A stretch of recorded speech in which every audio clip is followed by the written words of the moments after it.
and just hang on and just take a listen to it.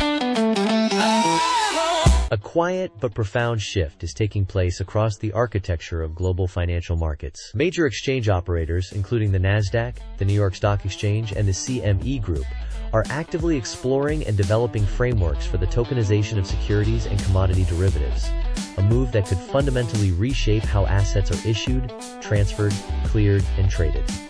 While tokenization has often been misunderstood as merely placing a digital wrapper around existing assets, the implications of full-scale exchange adoption suggest something far more structural, a modernization of the underlying infrastructure that governs how securities and futures contracts functions.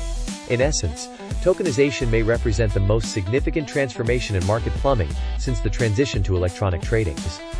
For decades, securities have technically been digital, where ownership records are maintained electronically through a complex web of intermediaries that includes custodians, clearinghouses, broker-dealers, transfer agents, and settlement systems. However, those records are fragmented across multiple databases.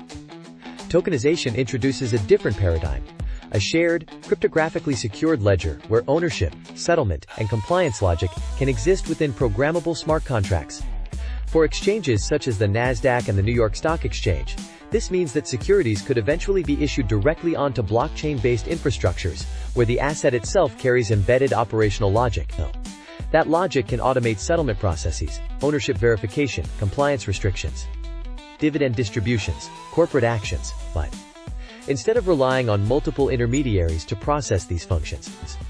If major exchanges begin listing tokenized securities, the implications extend far beyond the trading venues themselves. Every intermediary that participates in the securities lifecycle would need to adapt.